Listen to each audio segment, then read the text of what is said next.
KKB kebobolan, 2 pentolan OPM lari terbirit-birit di Bandara Pegapa.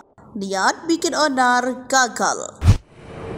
Aparat gabungan TNI Polri mengendus rencana OPM untuk kembali bikin ulah di wilayah Kabupaten Intan Jaya, Papua Tengah. Kabar yang diterima pasukan pimpinan 2 pentolan OPM hendak menyerang wilayah Bandara Pegapa. Namun rencana tersebut semuanya buyar. Bahkan organisasi separatis yang disebut KKB itu terpaksa meninggalkan markas yang mereka buat.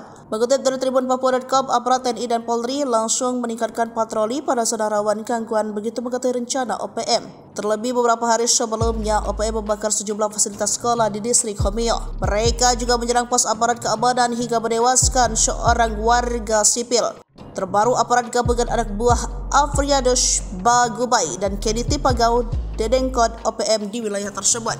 Pasalnya, TPNPB OPM berupaya melancarkan serangan ke pos TNI dan Polri. Upaya penyerangan dilakukan OPM pada hari Sabtu 11 Mei 2024 pukul 4:30 dini hari di sekitar area ujung timur Bandara Pegapa. Aparat gabungan yang berjaga-jaga di wilayah distrik Homio. Mereka terus melancarkan langkah-langkah proaktif mengamankan wilayah setempat dari gangguan OPM. Di antaranya, melalui patroli di setiap jangkau tanah Homio.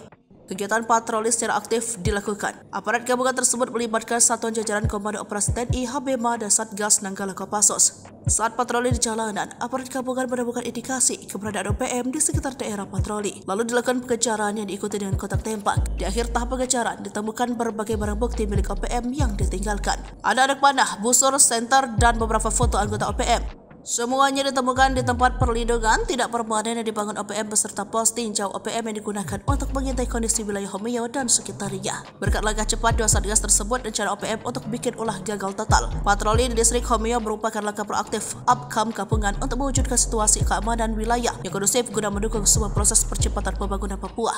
Ucap Panglima Kogab Wilhan III Letjen TNI Richard TH Tampu Bolon.